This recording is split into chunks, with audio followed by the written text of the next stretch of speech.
Ladies and gentlemen and in-betweeners, on this week's On the Rocks Live from Home edition, Spill the Tea, sis. We have Drag Race alum in that workroom with Shuga Cain and a look at her new single, Sweet Love, and Heidi N Closet to talk about life beyond the runway, and me, your favorite host with the sassy most. So raise a glass and let the drinks begin.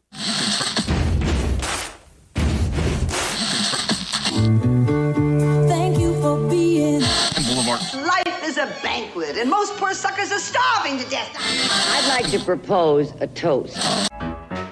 This is On the Rocks with Alexander, where I drink with your favorite celebrities as we talk about fashion, entertainment, pop culture, reality TV, and, well, that's about it. So pop a cork, lean back, and raise a glass to On the Rocks. Fasten your seatbelts. It's going to be a bumpy night. Lord have mercy, buttons and bows and pantyhose. This is On the Rocks podcast, the place where we're too glam to give a damn. Quarantine has been so long, I've gotten into shape, out of shape, back in shape, and now I'm heading back out of shape. My body is like, bitch, make a decision. Oh, COVID. Kurt, do you have a pun for us today? I do, yes. Okay, make it snappy, make it quick. Did you know I once heard a joke about amnesia, but I forgot how it goes. That was literally the worst pun you have ever. No, you get no drum, you get nothing. That's the worst one you've ever had. You're not even trying anymore, Kurt. You're just phoning it in. Literally, we're phoning it in. I've been doing it for so long now. There's not many left. Yeah, well, that's true. We're at over 225 episodes. Yeah, Kurt. exactly. Yes, today's show is brought to you by Drag4.fans, founded by the creators of the award-winning Just4.fans. Drag4Fans is free to join for all the drag performers of all levels of influence and for people that love drag queens. Watch, subscribe, and tip and drag your content creators around the world. All you drag queens need a little income? Do it with Drag4.fans. Shantae, they pay. Okay, this show is presented by Straw Hat Media. You can watch and or listen to our over 225 episodes at ontherocksradioshow.com. Hello to our listeners around the nation on every major podcast platform, including iHeartRadio and Pandora, Gay Binge TV, and on the Facebook pages of Now Trending, GED Magazine, I Love Gay LGBT, and of course, our very own On the Rocks Radio Show Facebook. We are streaming live on Roku and Amazon Fire TV at outat.tv and HereTV.com and YouTube's PlanetOut. We're everywhere. Add and subscribe to us on your favorite podcast platform. Listen to us. Like us on Twitter and Instagram at On The Rocks On Air. Send me an email. Book me for a wedding, funeral, quinceañera, bris. I don't care. I will zoom in and I will show up. Send us an email, info@ontherocksradioshow.com. Send me your questions, comments, and nudes if you're pretty. Okay, check out the new issue of Metrosource magazine, my interviews with RuPaul's Drag Race's Michelle Visage, Bob the Drag Queen, and YouTuber Kaylin Allen from The Allen Show, all in this national magazine. Go to your local newsstand or go to metrosource.com. Okay, let me welcome our first guest, patiently waiting from the East Coast on the East Coast time. She's ready to party. Miss Shuga Cain is a California girl living the struggle in NYC. She's a singer, a master baker, and a professional homemaker. If you can't find her at home taking care of her man or singing in an off-Broadway show, then baby, you know she'll be serving them cakes, honey. And of course, we know and love her as the lip sync queen from the 11th season of RuPaul's Drag Race. Seems like just yesterday. And today marks the release of her single, Sweet Love, which we get to look at today. So stay tuned. Please welcome Miss Shuga Cain. Hey! How are you? Cheers! Cheers, girl. There we go. Already. Let's get started. I have to say, you look so on point. You know, all of us at home on quarantine, you know, we're looking a little ragged at this point. We're like, let us out. And here you show up looking pristine and gorgeous. Girl, you are put together. Thank you. It is a ton of old makeup that has been expiring at the bottom of my makeup bag. Because, we don't need no more. So that stuff's getting crusty. Well, it's funny because, now we're at home. It's like, I don't want to go to the grocery store. How many times a day can I call Postmates? I'm discovering food in my pantry. I'm like, I'm sure that's still good. I mean, carbs don't expire, right? Pasta's pasta. It's like improv in the kitchen. Just start throwing things together. Who knows what you'll come up with. And you know your way around the kitchen. Is your oven clean, girl? Always. Yeah. Clean. So, we know and love Shuga Cain from TV. like I said, it just seemed like yesterday, but it was actually 2 seasons ago. But you're always, your social media and your branding, and now with your single, you are always in the light. And I love seeing you, and I love following you on social media. But I want to talk about how you became you, kind of the early years. Tell me what it was like growing up in a Caucasian, Northern California neighborhood, Salvadorian, Apache, and Spanish blood running through your veins. It was very interesting, to say the least. I was a Bay Area kid, so my family moved us up to this town called Magalia, California. And it was, I mean, in hindsight now, it's one of the most beautiful places I've ever lived, and I love it. But growing up, I mean, it was rough, girl. I was bullied, like, the hands down. I mean, there was like 2 brown families there, and, we got the brunt of everything. Like, it just was, it was rough. I was just like this chunky kid who had style. I had a little rat tail, girl. I used to put that thing in my mouth. These kids were like, "Who is this brown kid?" It was a trip. But I think it just made me tougher. But I love it. It's my hometown. So regardless of what it was like. Funny. Here you are. Look what you're up to today. And, they're probably looking like boo-boo because they have like 3 kids. They can't pay their mortgage on their trailer. And they're like, what is happening to my life? But it's funny. So true. I was one of the only Latin kids in an all kind of white private school in Southern California, of all places. I was chubby. I was kind of like energetic in ways that I shouldn't be. And so I can totally relate to what you're talking about. But looking back, I needed that time to kind of build my own confidence, my sense of humor, and not worry about what other people had to think. 100%. I think when we're young, we don't realize the lessons that we're learning. It's like when you get older that you're like, oh, I was like, I had to go through all that. I had to deal with all you crazy people. Well, it is funny because when I either go on a date or I tell somebody from the younger generation of the gays, I'm like, cherish these days. And I'm like, what am I, an old grandpa now? Like, when did I become that person?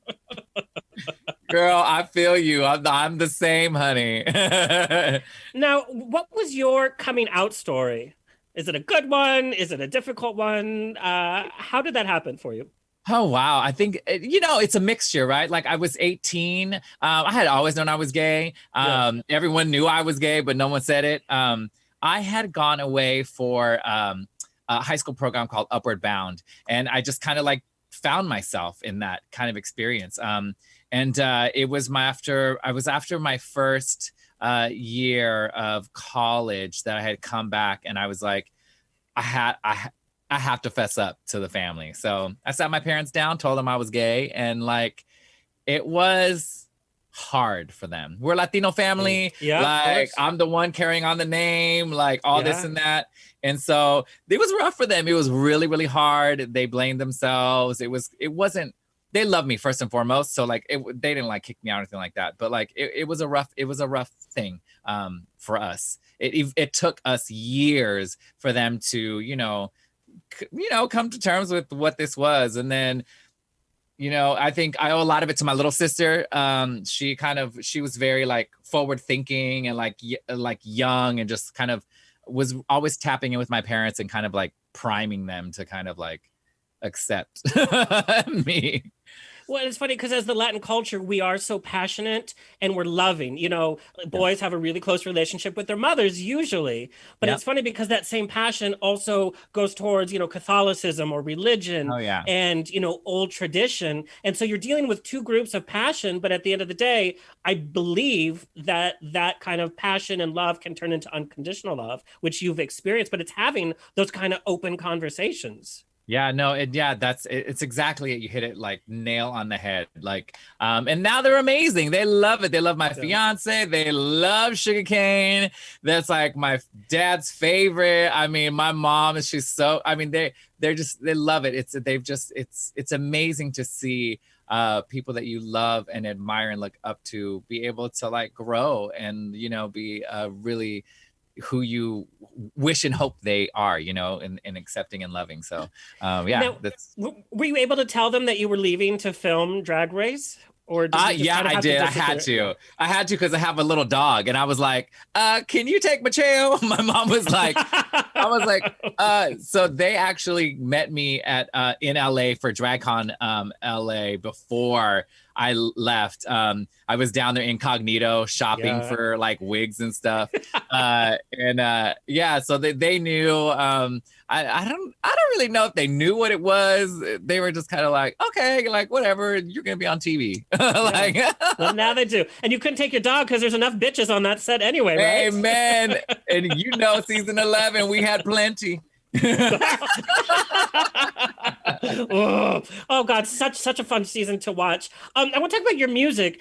Today we're celebrating the release of Sweet Love, and what Sweet Love it is. It's become everybody's mantra for today. People are listening to it on repeat. I had it on my YouTube. I had it on my earbuds today. Like, it was my day.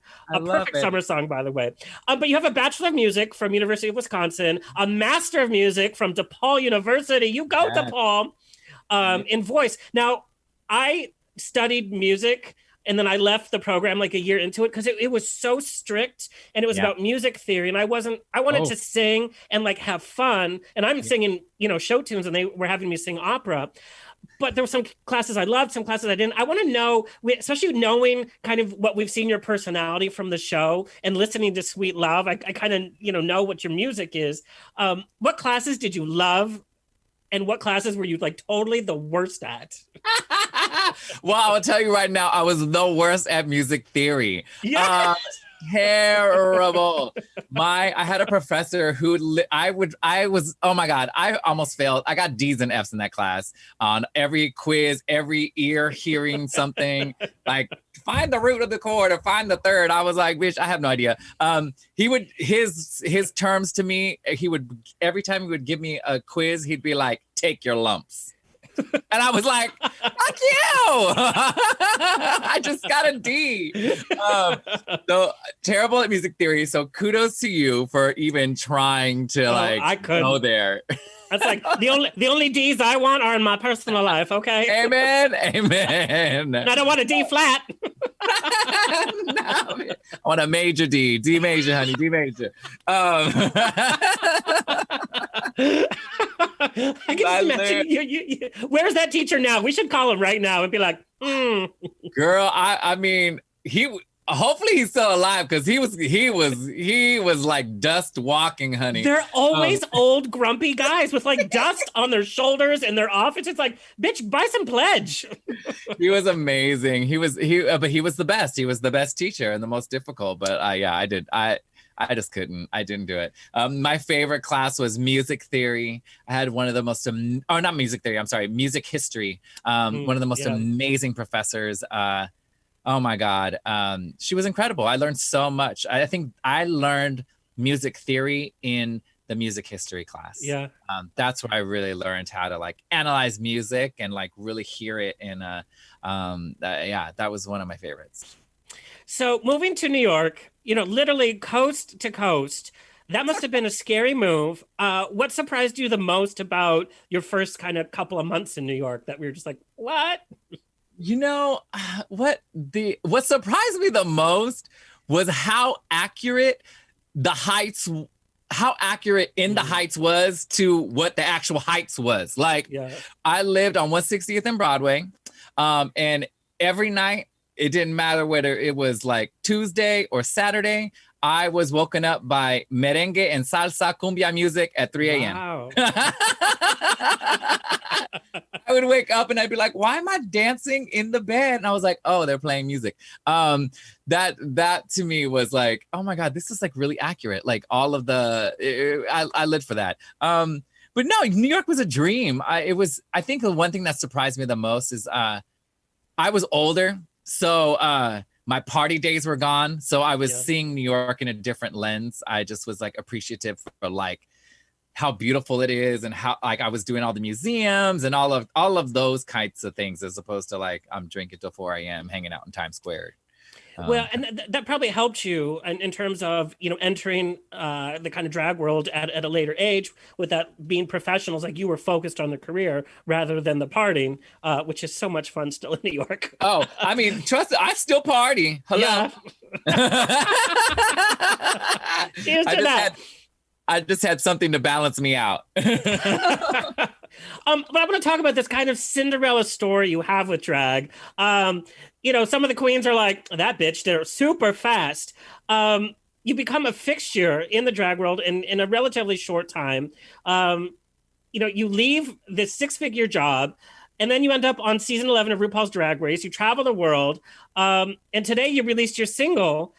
That happened in a relatively short drag career period. Number one, the other queens must hate you because they're like, this bitch. But number two, to make that kind of leap and then be successful at it. I mean, looking back even 3-4 years ago, how does that play with your mind? What it does is it reminds me to always believe in myself and to honor what my destiny is. Being an artist has always been something that I have always wanted to do since I was a child. And I always kind of just went to work for the sake of, paying for my rent or like trying to, do whatever, trying to survive in this world. But like, I always sacrificed, the art, the singing, all of that, because at the end of the day, I needed to pay my rent. And so, being able to like fully commit to it has been just a dream. And like, I forget how far I've gone, and to hear you say all the things that I've done in this short amount of time kind of like is another reminder like that, when you give in to what you really truly want in your life, like amazing things will happen. So, I mean, it's a dream. It is a leap of faith, and right now is a tough time for any type of nightlife performers. And one of the questions that we got for you was somebody that is struggling with their drag career. Now, no places are performing. Digital drag shows can only, you only get so much in tips. What's your advice to sticking with it, especially at such a low point? And at what point do you say, you know what, I'm going to have to put this on the back burner for a little bit and focus, or do you just keep making it work? I think it's a two thing, right? Like you always have to keep working at it. Like there's always going to be something that's going to get in the way. I feel like when you're trying to achieve something that is important to you, or like trying to grab something that's yours, there are many things that will get in the way to try to deter you from, living your truth. And so like you have to work through that. It is hard right now. I struggle with it on a daily basis. Like the world is crazy. It's on fire, and we're trying to still move forward. So you still have to plug away. You still have to keep doing it, whether you can get up in the morning or not. Like, don't lose that hope and don't lose that faith. On the other hand, like we do have to work, and we do have to pay our bills, and we do have to live. It doesn't mean that you're putting anything on the back burner right now. This is a very special circumstance that we're living in. And so like, you got to hustle. You got to do whatever it is that you can do to make sure that you're okay and that you can survive. But like, that doesn't mean you're giving up on yourself or you're giving up on your dream. This is just a very, very, very unique time. We've never gone through this before, ever. Do you know what I mean? Like none of us have. And so like, it's a unique thing. It's a unique thing to navigate. But I highly encourage, because I struggle with it daily. Don't let this like keep you from what you really want to do in your life.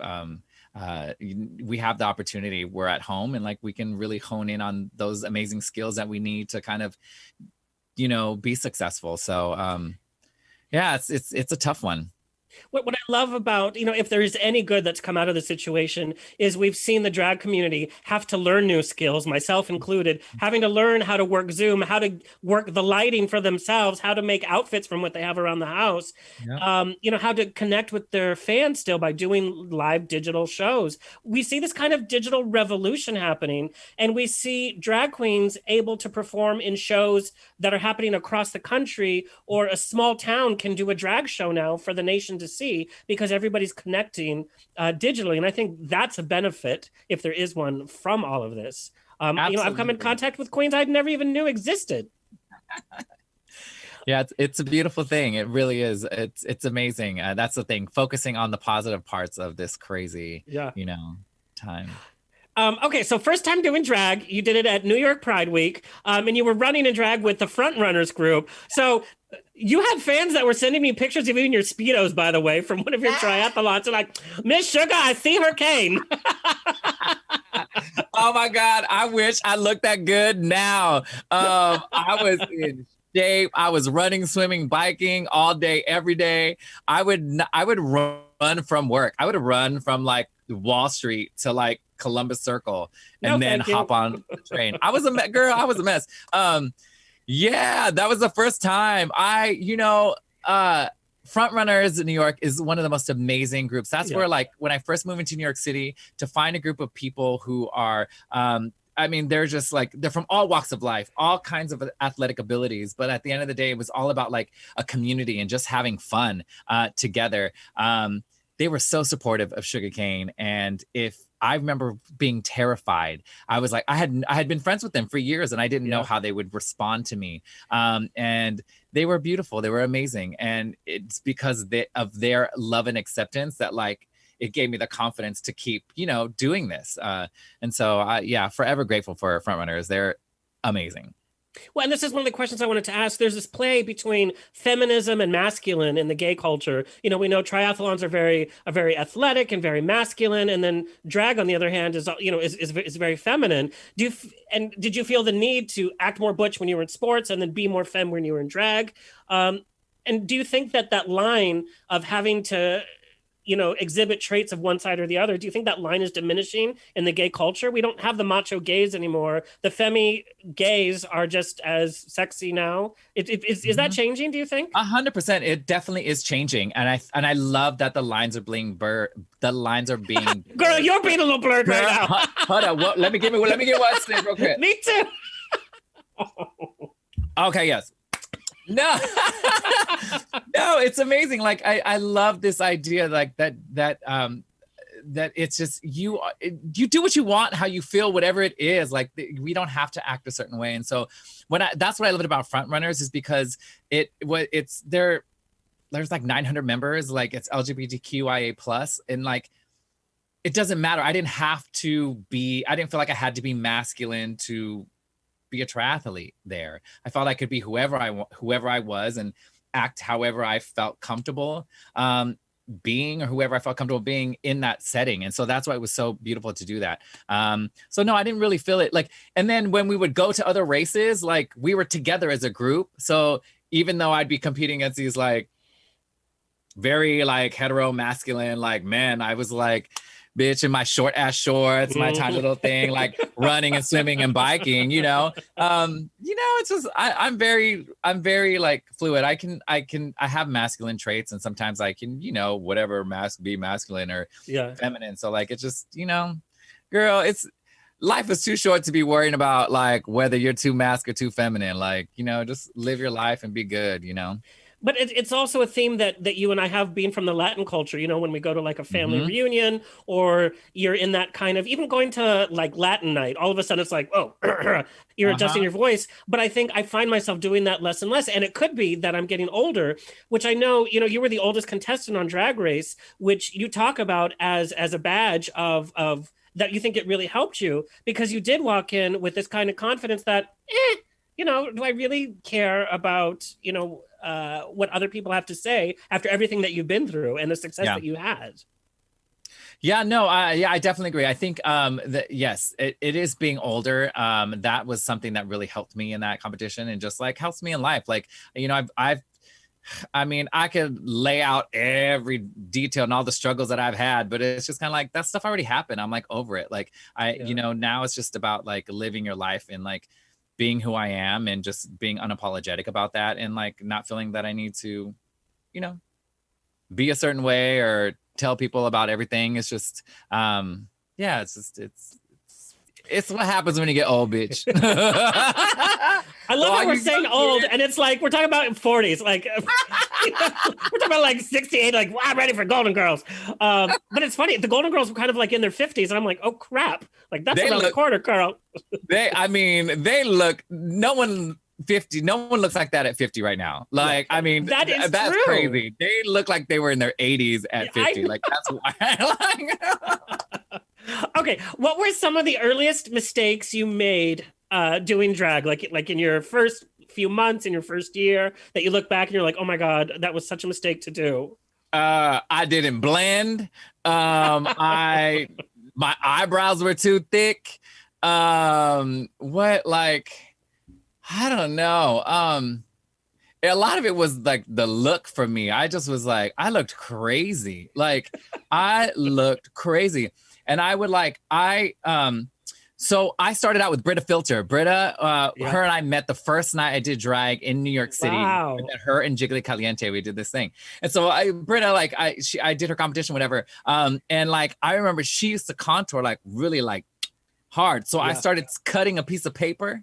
The contour girl, I would cut like a cardboard and just go in. I had this like line. I was painted for the back, honey.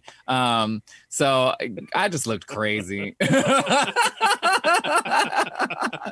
That was the big mistake. I just looked wild.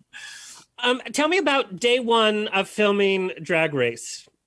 That was like insane. We got up like, I don't even think I slept. It was like 3:00 in the morning. You're like getting into drag at the hotel room, and then they take you on set. And I literally was like stuck in a room for like 6 hours. I fell asleep on the floor because I had a corset. So I was like laying on the floor. I didn't want to mess up my hair. It was so, that day was like such a whirlwind. I remember being like so excited. I was nervous, but not really nervous. I've always channeled nervous energy into excitement. Like I can't wait to see what's about to happen. But yeah, the waiting, that was the one thing that like killed my life. We were in those rooms forever. And I had waited so long that when I entered the workroom, I for sure thought I was the last girl. And when I walked in, I was like, bitch, I'm only second. I was like, what have y'all been doing for 6 hours? I'm like... Well, because and you also come from a musical theater background, so you're used to like the adrenaline and nerves like an hour before, and then you're on, and then the rest of the show takes you. But if you had to wait for that much longer, it'd be like, man, jazz hands. I was asleep. Now, the Drag Race franchise in the last few years has just become such a machine. Do you feel that you can still be as creative and vocal as you want to be without the pressure of being kind of ostracized from the franchise? I know, some queens have not had such a great relationship with the franchise because they've acted a certain way or said something, or they don't 100% subscribe to the Drag Race environment. I mean, I know, your elimination, there was a lot of debate, a lot of controversy about your eliminations. Like people are saying that's the producers. They were just trying to make a reality show rather than what should have happened. Is there that pressure that you feel you can't really be yourself because you don't want to ruin that relationship?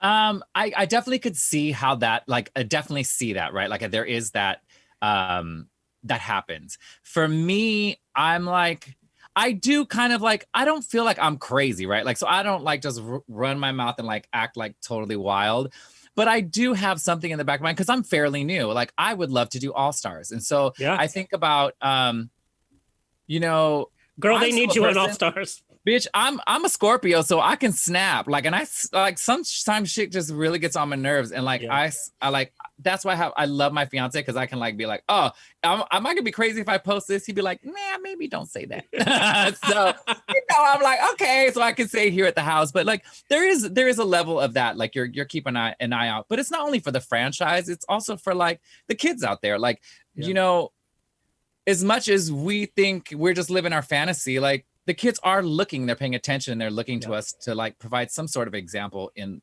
how to like walk through life.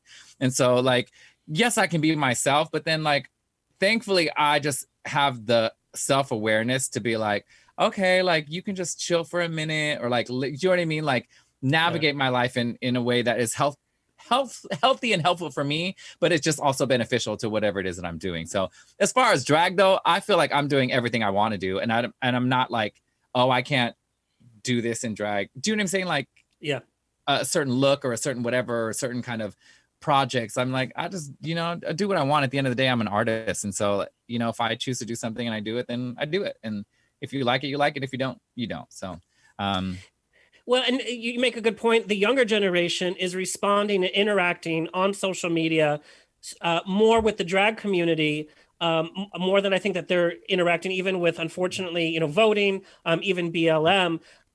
Drag Race really opens up conversations, good and bad, on social media. But we see the whole young generation is subscribing to the show, and they're following the queens, and they're invested in what the queens have to say. So there is a responsibility that comes with that.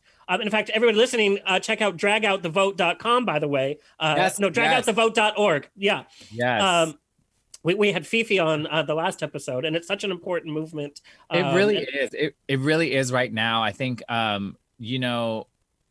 the young kids, I mean, they do pay attention, but those of us that are older who have gone through different kind of like political systems and, like, you know what I mean? Different people in office, and like we've seen things get better. And then now it's like, I feel like we're going back to, what, like, worse than what it used to be. So like, it is so important for us as, the drag queens to like really help the children and inform them about the topics and have them vote. And so I love what Fifi's doing. It's so important.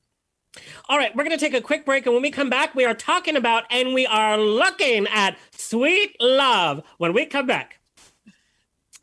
Okay, and we're back. Yes. Oh, that was quick. Okay, let's talk about Sweet Love. What made you say, okay, let's do a single? I know. Well, look, the kids have been asking for it for a while. I just wasn't ready. I wasn't ready. It's just, but at the beginning of the year, it was time. It was time to just do it. And so, look, I'm a 90s kid. I love me some house music. It's the sounds are they transport me, and it is so tangible. Yes! It's magical. I love it. Yeah, it was just like, I just wanted something that was nostalgic, but still kind of fresh and new. And like, I mean, for me, like the dance floor is like the place where I feel like the most uninhibited, the most free. And so like, what better thing to like, the actual lyrics are stemmed from how I met my fiance. We met on the dance floor, like in this moment. And I love it. It was beautiful. So that was the inspiration for this little piece. And I'm just excited to finally do it. And I'm glad you said, I wasn't ready for it. I think, especially now, everybody's pushing out content. And I think people are not waiting till it's right, or waiting till it's perfected, or waiting till it's their actual own voice, rather than just what are the cool kids doing. Yeah. And so I'm glad that you waited, and the product, which we're going to look at, is just unbelievable. It's so sexy and fun. Now, what was the creative process? Did you kind of sit down and sketch out the song in your mind? Did you write it down? And the video, did you work with like an art director? What was the creative process? Yeah, so I had met with two guys in LA, Darren Burgos and Paula Ramirez. We my manager Jason hooked us up, and so I went to the studio. They had put together like a bass line and a beat and a bunch of chords and this and that. And it's so funny because I walked in there like after that first one, they were probably like, "Who the fuck is this bitch?" Like, because I have a music background, so I was like, "Take that out. No, don't do that. Do that." I left there with the bass line and the thing, and so I just to make this like a shorter story, I basically was like, my second session, I hadn't done anything. I sat my ass at Starbucks and I paced around WeHo with my iced coffee, and I started to write the melody and the chorus. And then I went to the studio, and then we just started to collab and we kind of formed the song. So the song was supposed to be released pre-COVID, then everything happened. And so we had more time to kind of work and finesse. So we've been working and finessing it for months over the pandemic thing. But like the video, it just follows the lyrics. It's about, this girl who finds love, sees this guy, falls in love with him, and then it's just kind of like this little moment that they share. So I actually have a good friend named Julian, who's a brilliant music director. I was talking to Honey Davenport. We love Honey. Honey's a good friend of the show. Yeah.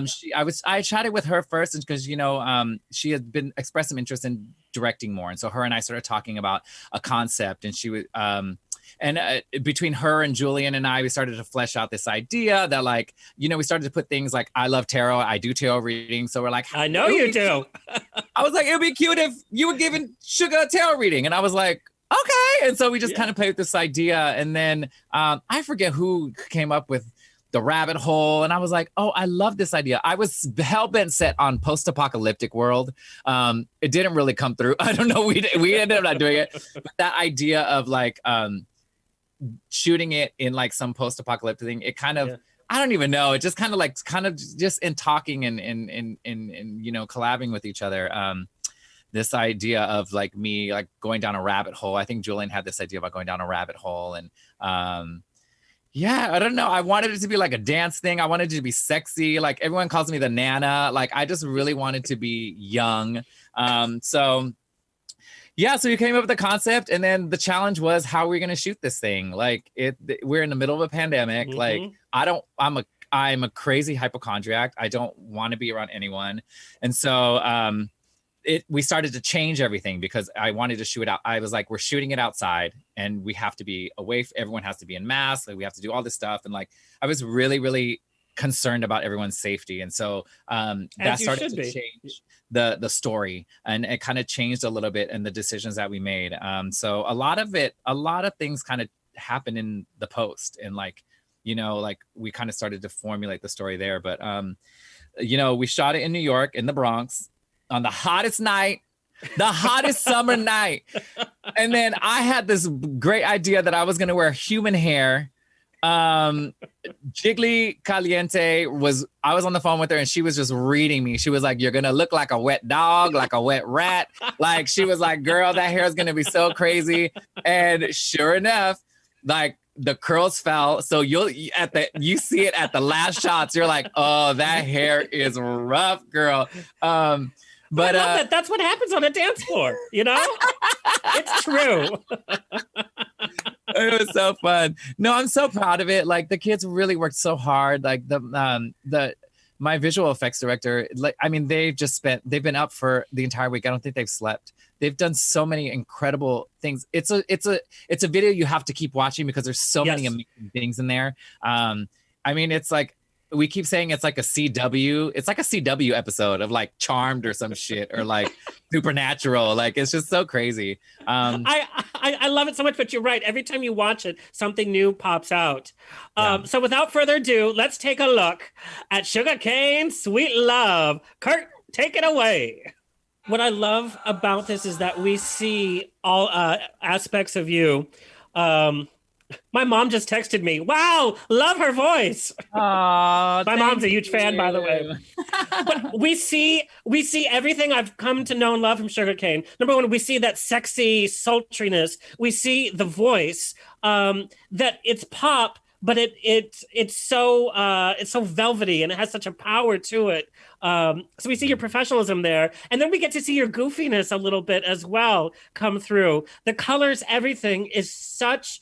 It's such a delicious piece of art, I guess I would say. Thank you so much. I mean, thank you. That really is special to hear. Like I said, they worked really, really hard. The directors worked really hard on creating this thing. I wanted it to be nostalgic, and so we like Julian. He looks like he's 12, but we're in the same age. So like, you know. What's Weird Science? That's exactly. Yeah.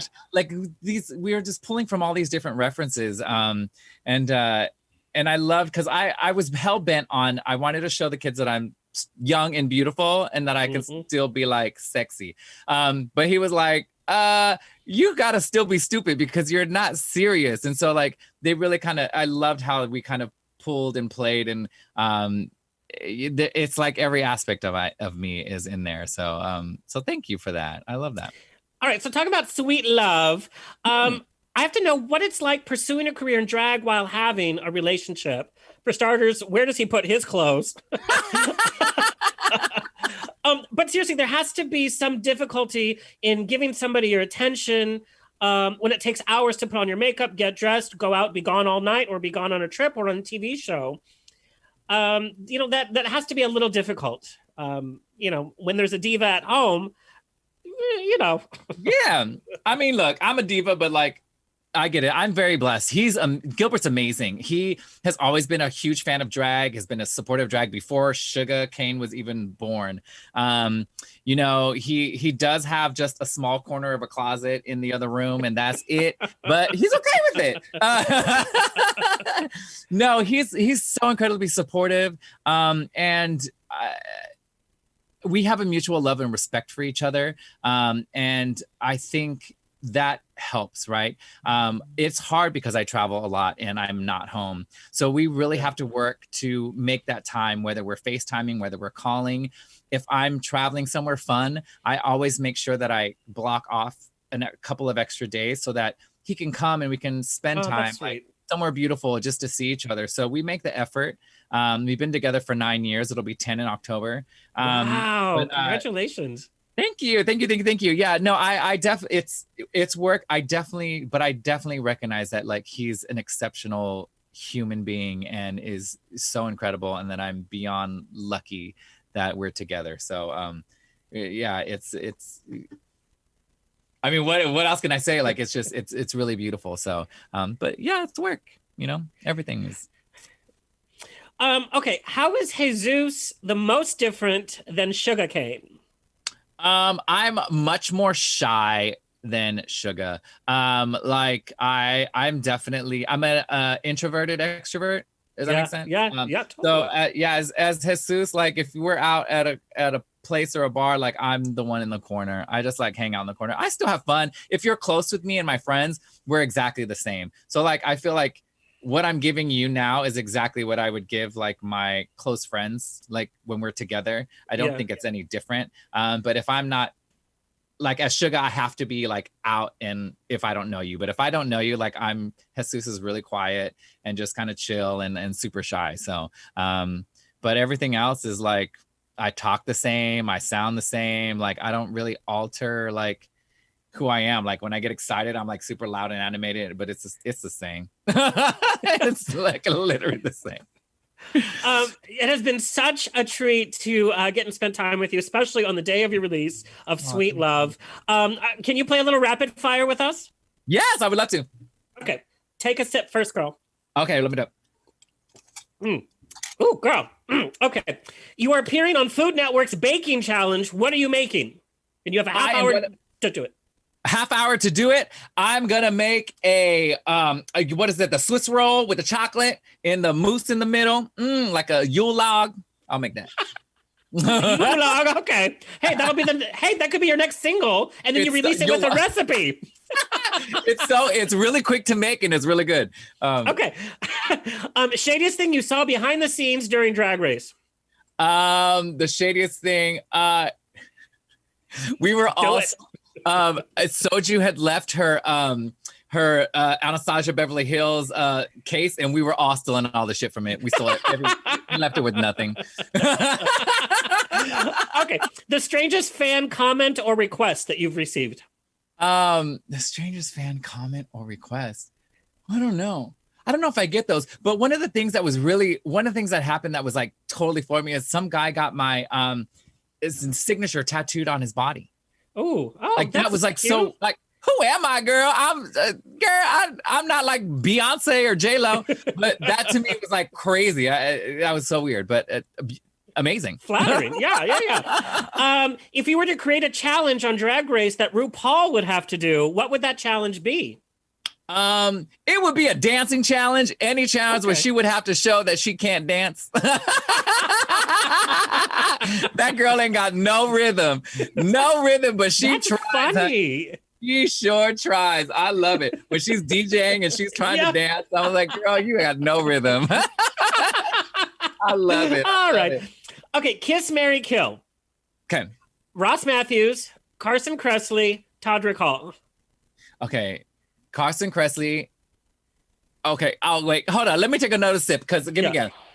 So Kiss, Marry, Kill. You have to have one for each. So you either have to kiss, marry, or kill Ross Matthews, Carson Kressley, or Todrick Hall. Kiss, marry, Hall. I would marry Todrick Hall. I love him. Do you think he's the marrying type?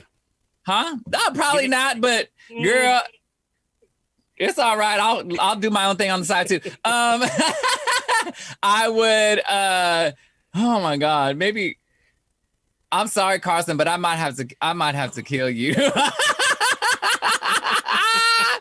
That's okay. He's had a great career. I know. I'd kiss Ross Matthews. He's adorable. I love him. I know. That's all. I had you too so much to drink, girl. I got confused. Yeah, no, that's good. Tell our audience where you want them to follow you, find you, click on you. Yes, honey, you can click on me anywhere at Miss Shuga Cain. I'm on the TikTok, all that, social, Facebook, Instagram. Follow me at, you can go to my website at sugsweetshop.com. I have all the projects that I'm working on there, and you can access everything I'm up to at my website. So. Oh my God, I love it. And when you're on the West Coast again, we are going to get together and we are going to party. Yes, I would love that. Oh my God, let's do it. Tequila. I did drag like a very few times because I was so bad, and my drag name was Tequila Moss. Are you serious? Yes. Okay, see, it's it was kismet. awful. We're meant to hang out. We're meant to be friends, bitch. Hello. Love you so much. You. Okay, now you can go to bed. You're there on the New York coast. We're gonna take and make sure you download Sweet Love. It's everywhere. iTunes, Google Play, all of it. Something called Deezer. I don't know what that is, but it's there. All right, we're gonna take a quick break. When we come back, we're talking to Heid N Closet. Bye. Bye, Sugar. Bye. Thank you. Thank you. Okay, and we're back. All righty, all of our soft and supple fans. Heid N Closet is self-described dancing disco diva with a quick wit and a bubbly personality. Also backside. Heidi rose to stardom by competing on the 12th season of VH1's reality competition show, RuPaul's Drag Race. From a small town to the biggest televised drag competition in the world. She's a pageant title holder, North Carolina Entertainer of the Year, and of course, Drag Race's Miss Congeniality. Please welcome Heid N Closet. Oh my God, you're so adorable. Thank you. How are you doing? God, you look refreshed. You look like you just awoke from a slumber. You look good, girl. I just saw the doctor. He's taking care of me. No, I'm joking. What do you use on that skin? Literally, it is so good. To keep it soft and supple, I tend to use a hydrating face mask every once in a while just to make sure she stays nice and hydrated. And whatnot, true. Girl, you are keeping your audience hydrated with your social media and those pictures. They are on point. It's keeping me alive this quarantine. I'm trying to give something to the children. I know they're hungry, so I'm trying to feed the children. So I have to say, I'm so excited to talk to you. The minute you hit the Drag Race screen, you made me smile. There's that all shucks attitude, your unique sense of humor.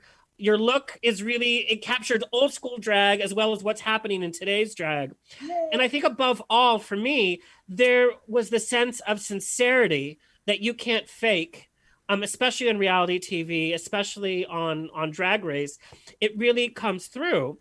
Absolutely. So I want to know how you became you. I know growing up in North Carolina in a small town, it couldn't have been easy, but maybe it instilled in you some small town sensibility, manners, etc. What were some of the positives of growing up in such a small town? Absolutely. You hit the nail right on the head. I'm just an old Southern gal, a Southern belle, as I like to call myself. And, just growing up, I wouldn't say poor, but we were poor. And we were definitely lower middle class. It was right above the poverty line.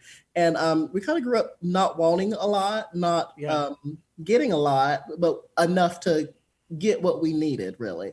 And I think that really was part of it. I enjoy the simpler things in life as well. Growing up in such a small town, I really do enjoy simpler things. I love to sit at home and hang out and just relax and just, look at, I like to bird watch, not actually birds per se, but people who walk by. Well, you're in LA now. You're man watching, girl. All the time. No, Jay. All the time. And it's just lots and lots of years of just me learning how to cope with things and struggle with things, pretty much struggle all my life to be able to make do with what you got and make it work. And that's really something that probably shined through a lot as well on the show.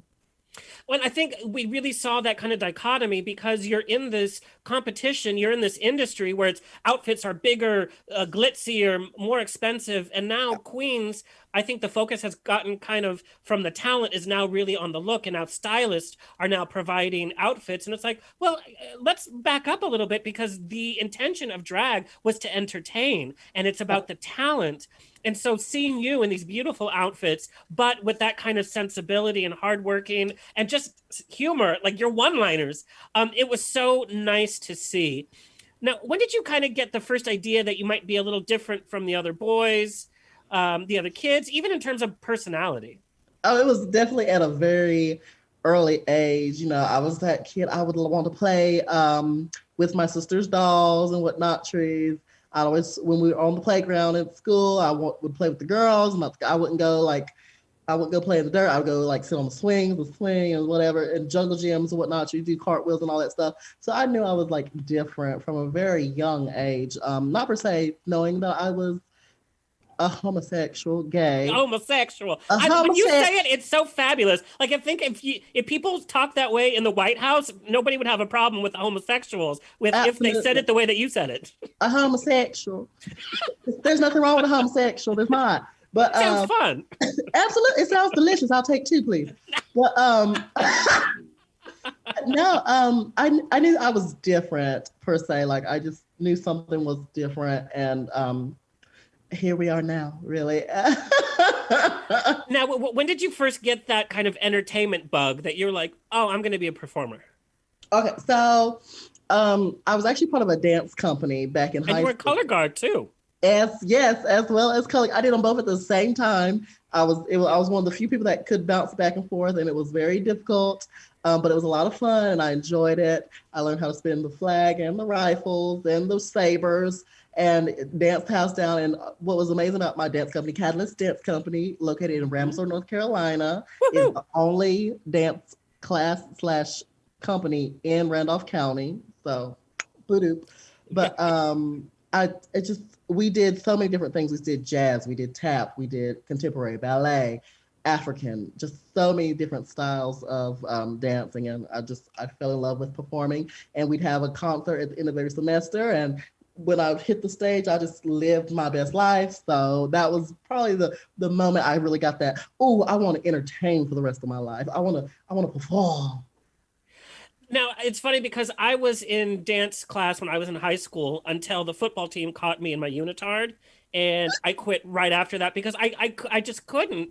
I didn't have that kind of confidence. Mm-hmm. Number one, to be made fun of. My sexuality I was dealing with. Number two, body issues in a unitard. Now, what gave you the confidence to still do that, knowing it probably was not the most popular for you, probably got you a lot more attention on who you were becoming at that point? Yeah, actually, there's 2 things that really helped with it. One was I didn't really fit in anywhere. And it wasn't until I started dancing and doing color guard that I found where I belonged. I found my tribe, and that's where I found my safe space at school. So that's where it all I don't care what people say. I don't care what people think. I don't care what people look at. I don't care. This is me. This is my fun.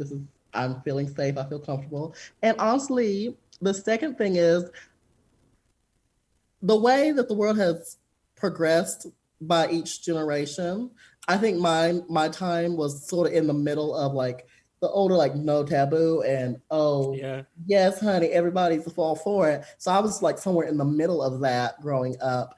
And the jocks, they would come and support, and it wasn't the super popular thing to do, but it would happen on a Friday night in a Randolph County, a small country town. There's nothing to do on Friday night. So let's go to the dance concert and cheer them people on. So it was very that, and it was very happy and very a good experience. And it helped me become who I am and make me stronger and be yes, I can entertain even these football players. Let's do it. Let's go.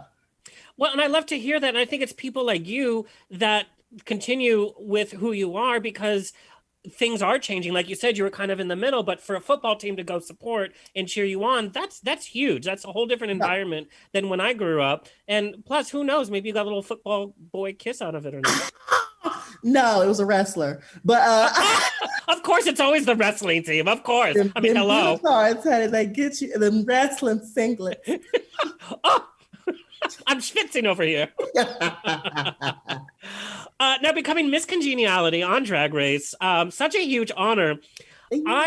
I honestly think in some ways it's better to be the funny, likable one in Drag Race rather than the winner, because with the winner, you're always attributed, okay, here's the winner, and you're kind of put in that box. But you kind of have this legacy that affected, I think, your fans in a different way. I mean, your fan base is huge, and I think it was because of that kindness, the sense of humor, that might have been diminished if the focus was just on you being the winner. Does that make sense? I completely understand. I smell what you're stepping in. Absolutely. I can see that because, people really are drawn to that. To me, they seem to be drawn to my like Southern hospitality, my sweetness, my relatability. And, I'm in it for the long haul. I'm here for longevity. And, a lot of the queens who have come in and may not have won, but they've come in and like showed the world what they could do and do it well. And people fell in love with that. They're the ones that are like the larger names. Those are the Trixie Mattels. She won All Stars, but even before All Stars 3, she was like one of the bigger names. Right. Like there's a lot of the girls who aren't the winners who are the bigger names. So I'm like, that's what it takes. I'm here for it. I take those. Now, I was so upset when you were eliminated because I lived for your one-liners and your facial expressions in the confessionals. Like literally, I would rewind and watch your little confessional segment again and again because the producers must have loved you because it filled such almost like the comedy track, and it was such an important part of the season. Where did that sense of humor come from? Oh goodness. Well, I like to contribute. Attribute. Yeah. We know you like to make up your own words. It's fine. Absolutely. Well, one, I didn't know my mother growing up. She passed away when I was at a very young age. Right. But from what I've heard, she was a very funny person. So I like to say I'd like to have gotten it from there. But also it comes from growing up and having it hard. I've learned that if it's not, wait, let me rephrase this right. Let me make sure I get the words right. If you are able to laugh at it, it's not that bad. So it's very much, I've learned to laugh at many things in the world, be like, okay. So I've definitely grown a fabulous sense of humor to be able to laugh at a lot of things, even things that normally I wouldn't think that's funny, like myself. I think I'm hysterical. I don't know, but yeah. But I know what you mean. I've had, some troubles in my past too. And the bond that I had with my mom and my grandma was always based on humor. Now, I know, like you said, you lost your mom at an early age. You were estranged from your father. You were raised by your grams. Yeah. That's kind of a lot to handle, so much happening and having grief as part of your childhood. What advice can you give to youth out there that might be suffering a loss or estranged from their family? You know what? It's going to sound cliche, but it gets better. Things might not look like they are, but they will. Once you grow up and get out there and start finding your people and your chosen family and your group and where you belong in the world, you'll be able to grow more into who you are as the person and really develop all the things that you are lacking now. And it'll be so much better. So it gets better. Take your time. Your life is your story to tell. Tell it how you will do it, and just have fun while doing it, while being safe as well. Now, I was, like I said, I was raised by my mom and my grams, and my grandma and I had such a special relationship that most of the gays in our community don't quite understand that kind of bond, and that kind of love. There's just a certain bond there that you just can't explain. It's just a whole different level of love. What has your grams taught you the most about life? Oh, God. Oh, Jesus. Oh, my goodness. Just a heavy question is all. That's the heavy question. She's taught me that always shoot for the stars and always do your best no matter what you do. She's really been that person. We haven't always seen eye to eye, of course. Yeah. And she's really come around, but she's always said, no matter what you do, make sure that you are the best that you can be, no matter what you are. So always put your best foot forward. So that's definitely the biggest thing that I've taken away from her. Sorry, You certainly have. You certainly have, my friend. I'm sorry. I'm getting a little emotional. She's actually in the hospital right now. Sorry. No, there's nothing to be sorry about. This is that kind of bond. And I saw you post that on Instagram. I didn't want to ask you. This is kind of it's got to hit really home for you. Kind of being in LA and having all this attention for you. There's still this real part of life that's happening to you. Absolutely, yeah. And it snaps you back to reality really easily. But I always see myself as someone who's very grounded in reality, even though I have a personality of like a Saturday morning cartoon character. So. Girl, I love those characters. Well, I'm sending much love to your grandma. Thank you. And I'm sure all of your fans are as well. Let's talk about the reality of the confessionals. Do the producers kind of like prep you before and say, if you could add a little funny here, do you get time to write your little funny bits? Or, what's the how often are they filmed even? Oh, goodness. We definitely don't have like time to prep. We film confessionals every morning, really, before we even start doing things. So there's that. And they make you wear the same outfit. Well, they take care of the clothes at least. So that's I was going to say, it's going to get a little ripe by the end of that. No, girl, yeah, honey. But no, you don't really have time to make your own one-liners. They try to have us as organic as we possibly are because they feel like it's when we're at our best, which for me personally, that's when I'm at my best. So I would just go in there and they just let me talk. And they'd like, oh, what do you think about this? What do you think about this? What do you think about it? So it's like an interview basically, and I just answer the best way I can. Well, you were the master or mistress, shall I say, of those confessionals. Now, what was the hardest part of filming the competition for you? Oh goodness, the hardest thing was being away from my network of support. It was hard because in my drag, my partner is very supportive and very like there for me to lean on and stuff when I'm doing drag, and not being there for that long a period of time, it was hard, but I did grow to be very independent and stuff. So I got it together. But that and how cold it is in the workroom, it's really freezing cold in the workroom. That was pretty hard too. Keep them up. We saw little justicles coming up. Absolutely. It was Now, I know traveling for Drag Race was your very first kind of plane ride. And now you have been kind of seeing, well, before COVID, more of the world. What are your first impressions about the nation on a bigger scale now that this whole world has been opened up to you? Oh my God, it's to me, the world is so much more like diverse than I thought it would be. Because I had never really traveled that much, and the few places I have traveled to were kind of similar to home, unless it was like the beach or something. So just seeing how different lives and living situations are in so many different places, that's definitely been something very different for me. I was like, whoa. When I went up to New York, I was like, whoa, okay. So this is a lot. That is a lot. This is what we're doing. Okay. Literally, they never sleep. And I'm like, that's true. Okay, cool. Okay. And then when we went to Vegas, it's like an adult amusement park all around. I'm like, what? So yeah, it's definitely, it's very different and opening of the eyes to see what else is out there. Well, and now you have moved to LA. Welcome. Thank you. What has surprised you the most about LA living specifically? Oh goodness, the rent prices. No kidding. It's so ridiculous right now. It's like, girl, please.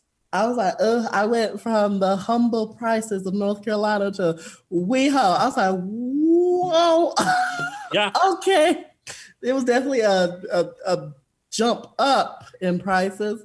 But Everything else is pretty cool. I'm kind of a homebody, so especially now with COVID or whatever. So Yeah. I'm usually at home, and the temperatures are actually very similar. It's just not as humid, thank God. Yeah. It's not as humid You here. keep your face on. I know it won't melt off in an hour or two, thank goodness. But yeah, but definitely the price has definitely been the biggest thing for me. Stressful. Now I'm going to talk about Drag Race. Day one, entering the workroom on day one, after being inspired from season one to do drag in the first place. What was that feeling when, and I know you kind of had to wait in a room for a little bit probably before they brought you on. What was that feeling though when they're like, okay, you're up, here's your workroom entrance? What did that feel like? Like this whole circle of life? It was like a whole full circle moment. Yeah. I watched since season one, and I didn't start till like right after season 6. I was like, okay. So as soon as I got to, there's the curtain in the doorway where you walk into, and you get to there's a walkway right before you get to it, and you see that bright neon light and that fuchsia color curtain. It's like, It's real. getting real. Oh my God. I know this area. This is, oh my God. And then as you just walk in and you cut the corner, it's like you're literally stepping into the TV. It's like, I can't. Like literally, I almost blanked on what I was going to say. I was like, it was incredible though. It was truly incredible. It's definitely an experience that I hope so many more people get to experience. It's so like that moment of just like I was talking about earlier, opening the eyes. It's just very that, but on like a 15 cameras are in my face while doing so.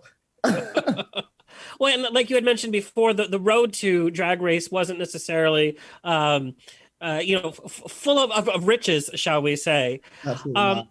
And now, I think the year before Drag Race was kind of dire for you, right?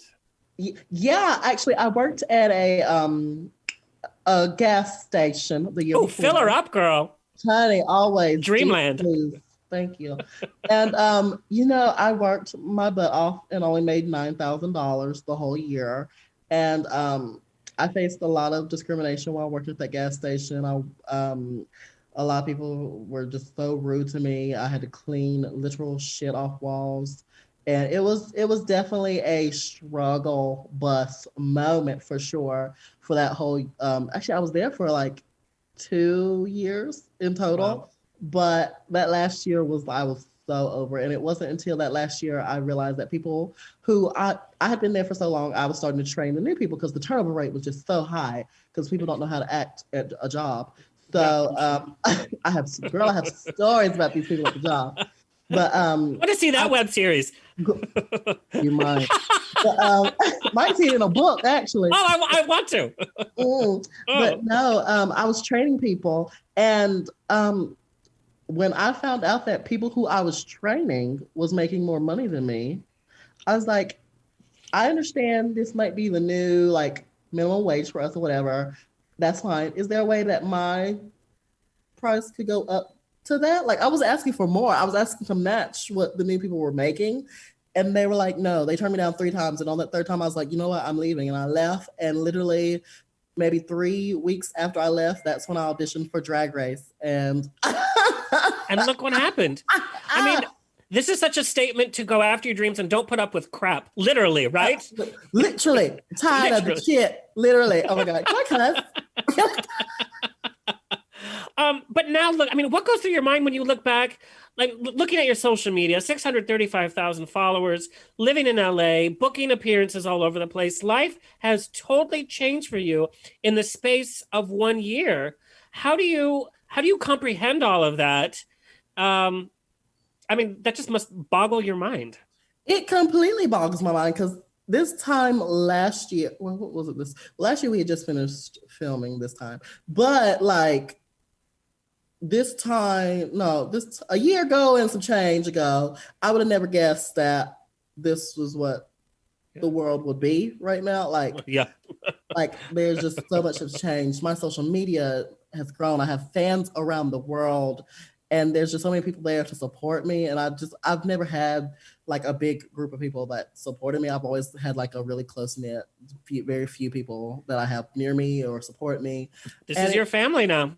Absolutely. And the family has grown so astronomically. It's incredible. I just take it all one day at a time and just remember who I am. I'm Heid N Closet, the same gal she always was, just with a bigger platform. Heal. No, but does that come with a lot of pressure? Because, Miss Congeniality, we know you as the funny, sweet one.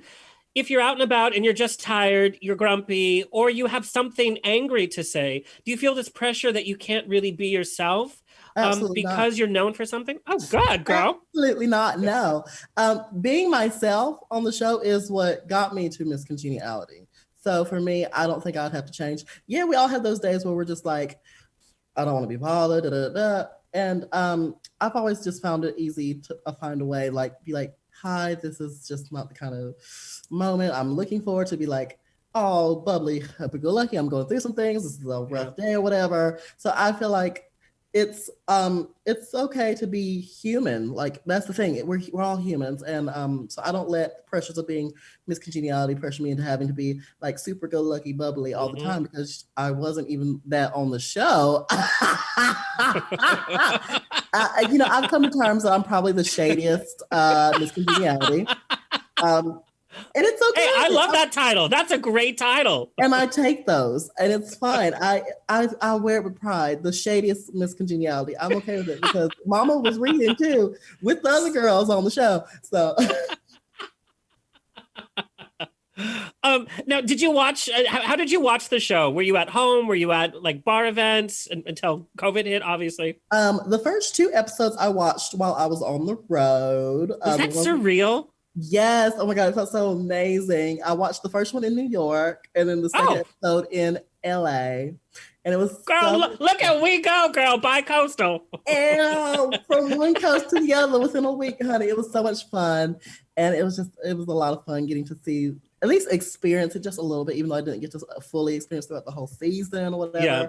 Or like do the typical Rue Girl thing, whatever. It's all good. I still got a taste of it. And once all this is over, I'm going to get more taste still. Mm-hmm. And then for the rest of the season, I was at home in the comfort of my own house, living my best life and whatnot, treats, and watching it how I would normally watch it, a fan of the show. Yeah. The only difference was my face was on the screen this time around. So crazy. Like, and literally, I just remember watching back all the episodes. I'm like, okay, I remember exactly what I said right here. Oh my God, I hope it doesn't air, or I hope it does air. I'm like, oh my God, oh my God, oh my God. Was it surprising for you to see how the producers kind of worked the show? I'm sure what you see is a whole different experience to actually what you went through. Because when we talk so much, like literally one day we talked for a whole hour about Tang. Look, me and the girls. It was so serious. We literally sat around. It's a very important subject. Absolutely. Tang lives matters. But no, but we literally talked about Tang for an hour, and why, I don't know. We were just bored that day. I don't know. We had nothing else to talk about. They edited it out. It's fine. But it's weird because we do talk so much, and you see only a little snippet of it, but it still weaves together a wonderful story. So kudos to them on being able to take us from like deranged Tang talk to a really good season. Hey, that'll be the name of your podcast, Tang Talk. I live. Now it must have been weird filming like the reunion and kind of the finale from home. Oh, yeah. I mean, watching it, when I heard that that's what was going to happen, we were going to see everybody via Zoom or however, I thought it's going to be a mess. It's not going to be fun. I was so delighted that it came off so fun and the energy was there. And I love seeing people in their environment. But that must have been a big hassle. Did they just send you like a kit of cameras and be like, here you go? They're like, here, we're going to send you all this stuff with instructions. Good luck. We'll call, make sure everything's okay, that everything's working. We'll do a couple tests beforehand. But here you go. It was interesting. It was definitely an experience per se. I enjoyed it thoroughly because I was comfort at home. Yeah. The You only look thing that good, was girl. comfortable was me, sitting in a wooden chair all day.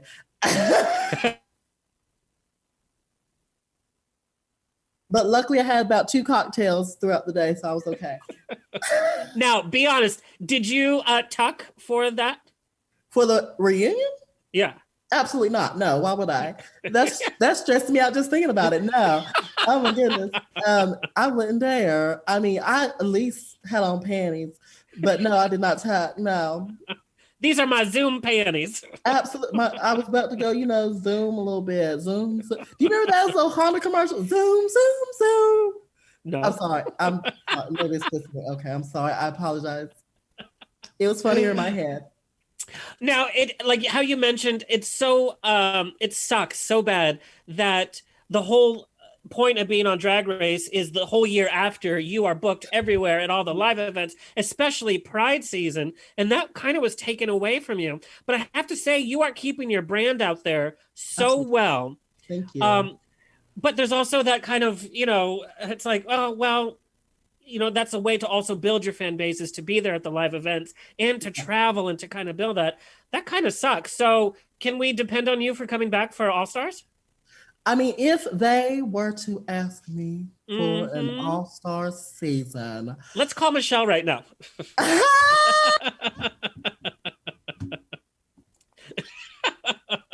Hey girl, tell your best friend to put me back on the show. No. Now, how much interaction do you get with the judges and even Rule? It's not like you guys are just hanging around on set. Is there a way to build an actual friendship with these other RuPaulians? Oh, I'm actually glad that you asked. You know what? I say this for all future contestants of Drag Race. Yes. Give us some tips. What you need to do is take every opportunity you have to show them who you are. During walkthroughs, show them who you are. During your critiques, literally during the critiques, I would be talking back to them, not like sassy or whatever, be like, yeah girl, I'd crack jokes during critiques. I'd just talk nonsense to them. I made chicken noises during critiques. Like, you love your noises. Absolutely. I love them. Literally, sometimes I just sit around the house and make noises just to see what I can do. But literally just give them you at all times and you should be fine. And that's the best way to build a relationship with them. I think that's such a great tip. Number one, that's how you stand out with them. So they're thinking about you after the lights are down, but then they also see the genuine you. Like I said, you have this sincerity to your drag that you just can't replicate or fake. And you just can't. And I don't get the queens that don't take the opportunity to get notes from the leaders of the business to build their craft or to build a personality that think that they're above it. I've never understood that, where they're not taking the notes and taking it as a free masterclass. I don't get it either. Me personally, you saw me on the show. Yes. I was a plagiarist at one point. No, I'm joking. Like literally, it's like from top people in our industry. Why would you not want to take in what they're telling you? You know what I'm saying? They're literally dropping wisdom for you to be able to grow your own brand and flourish and create your own empire of your own. Why not? I want to. That's what I did, and that's what I'm working on now. She's coming. Exactly. I'm not there yet, but one day I will be. Girl, you're on the fire road. Now, do you think some of the queens underestimated you because you were so nice and you weren't trying to be the villain or trying to, to be the standout? You naturally were the standout. But do you think other queens were like, yeah? I don't think people underestimated me because I was nice. I think people may have underestimated me because my makeup was bad. But girl, I could drop some names to some of your fellow contestants that was like, did you forget your brushes today? What's happening? But finger paint. But no. Paint by number. Is that a Picasso? It's one of those paintings that from a distance it looks good. Yeah. Closer, like very that. Yeah. It's that moment. Yeah. But no, I think that maybe because my makeup and my outfits maybe not weren't the best. Maybe that's where I was underestimated. But they all saw that my personality was amazing. And that's literally why they kept saying, girl, you'll be fine. They love you. I'm like, thanks. Yeah. I'm glad that they do because they don't like my makeup and outfits. They like something. And just that personality, thank God. Thank you, God, Mama. everybody. Good genes. Thanks. Okay, so spill the tea. What's happened to your DMs since Drag Race? Now I know that you're not single, but what was that kind of attention like? What kind of DMs were you getting? Oh my goodness, I get all the DM. Like the girls, we all have a group chat, and they are all like, "Well, I get this kind of pic, da da da da," and I get this kind of pic, da da da, and I'm just like, everyone tells me how sweet I am and how inspirational I am, and I'm so happy. Like, Well, I'd be like, send me those pics. Literally, some of the girls are like, "Look at this book Scott sent to me." I was like, whoa, that kind of stuff does not get sent to me. I'm just like, well, everyone just tells me how inspirational I am. Everyone sees me as that very kind person, which I'm happy because I am a kind person. And people just always have inspirational things to say to me, and I try to get back to as many as I can, but I'd have to literally like sit at home all day for a couple of days and not do anything else but respond for me to be able to get back to everybody. So if you're listening to this, my people, thank you so much. There we go. Okay, just real fast. We're going to just talk about real fast and then be off of it. There was an unfortunate incident, obviously, with one of your cast members from that season that ostracized them from the press, the reunion, everything. Do you think that was fair?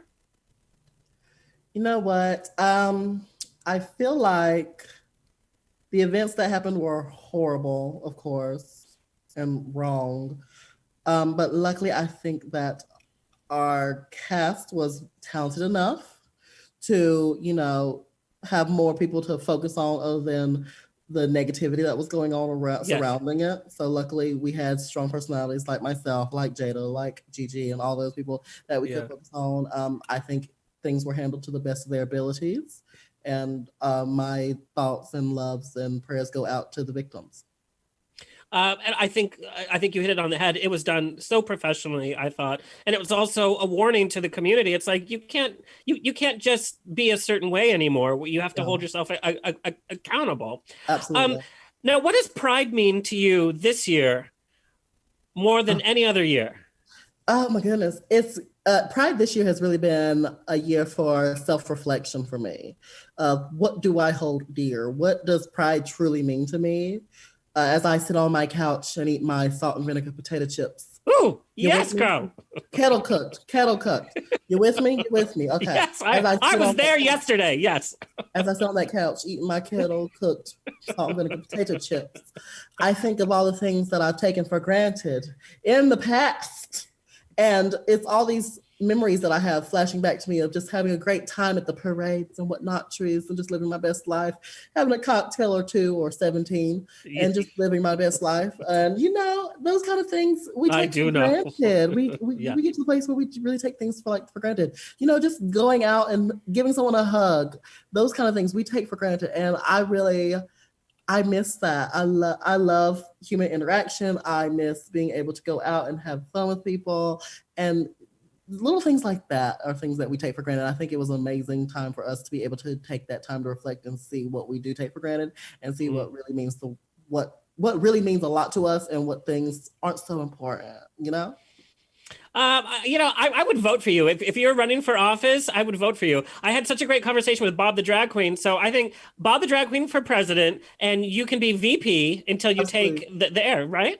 I think do I still have to be 35 to run for VP? Do you? I know you have to be 35 to be president, but I didn't know that. But she'll be 26 this month, so she got a couple of years to wait. But hopefully 2032 is my year. So. I love talking with you so much, and I sincerely from the bottom of my heart, I know what it's like to have a grandma who's sick. So I send you all of the sincerest love. Thank you. I know, like we said, in entertainment, you put on this kind of personality because that's what your fans want. Right. And sometimes there's a lot happening behind the scenes. So I really appreciate you sharing your time with us today. Absolutely. And like who you are. We got to see Heidi a little, a little casual. A little Kiki. Hopefully you'll be able to see me on your screen one day. And Okay. Do you have any survival tips about quarantine with your boo? Oh goodness, yes. Don't drive each other crazy. If you need a moment, go to the other room. You Is know, this a new boo, by the way? no, we've been together, will it be 3 years this month? Okay, that's pretty good. That's about 10 years in lesbian time. Okay. Absolutely. Yeah. We've Yes. moved in, we've gotten several cats by now. Uh, the U-Haul was everything. Living our best lives. No, I'm joking.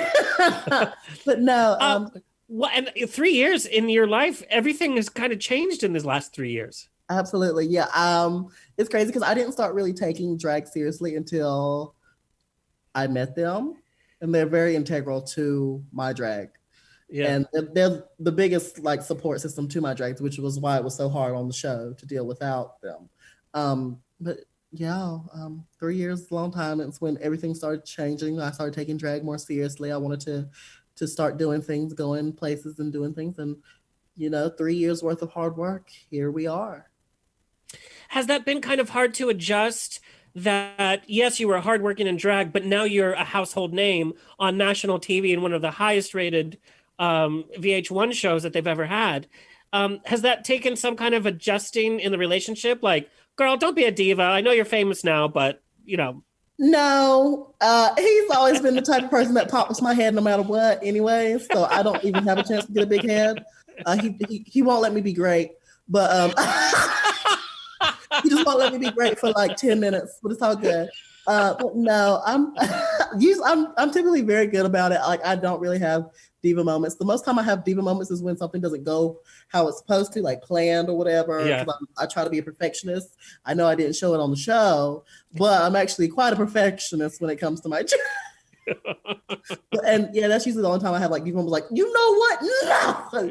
But any other time I'm really pretty chill and fun. It was quite a slight adjustment for myself, being like a household name. I'm like, ooh, these people know me. Like when I went furniture shopping for my new place, I got clocked out at Ashley's. I was like, oh my God, no. Yes. And like when I go to Starbucks up the street, Yeah. it was a very sweet moment. I walked in and then this mother and her daughter was there, and all of a sudden I just hear whispering. And I can hear, and then I'm like, oh, they're about to say something, and then all of a sudden I hear Heidi, and I just slowly turn, yes.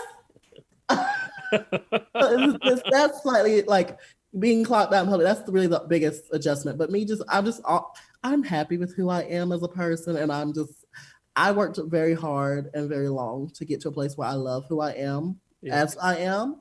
And I don't plan on changing no matter how much fame I get. I love that. Thank you. I love that. Okay, are you ready to play a little rapid fire? My grandmother taught me to be safe with fire, but sometimes you just gotta throw caution to the wind. So let's do it. All right, let's do some burn love. Okay, what habit or trait is the most North Carolina thing about you? Oh goodness, probably how I talk. I have a very nice North Carolinian accent. Other than that, I love sweet tea. I love sweet tea. Oh, now do you put vodka in your sweet tea? No, I put in my cranberry juice in the morning for breakfast. Breakfast of champions. Absolutely. Okay, we know your name was up for grabs on your season of Drag Race. But you get to pick a new drag name for RuPaul. What's Ru's new drag name? Her new drag name is, oh my goodness, what would it be? Oh my goodness, Solicit in Closet. I love that. Well, and I love the origin of your name. So I grew up in Orange County, which is a very conservative part of Southern California. Yeah. And everybody on Grindr is in the closet, cannot host because they're married or they're whatever. So yeah, in closet, yes. Mm-hmm. Solicit in Closet is her name. Ooh, she'll be so happy. Okay, a cast member from your season that you could see having relations with. Oh goodness, Nikki Doll. Yes. Oh, such a crush on Nikki I Doll. love her. Oh so my handsome and then so beautiful. Absolutely, big sister Nikki. Oh my goodness. Okay, your celebrity crush. Oh my goodness, my celebrity crush. Actually, I got to work with him and met them several times. Jamal Sims. I've had a crush on Jamal Sims ever since he's been choreographed for all kinds of different shows back in the day. I was like, yes. Oh my God, he's gonna hear this. Hopefully not. Yeah, no, he will. Maybe it's your hall pass. Or maybe you can have a throuple like Derek Barry. What is the most overperformed lip sync in drag? Oh my goodness. Get on up, turn me up, get on up, make me scream, get on up, make me shout, get on up, turn the music, turn.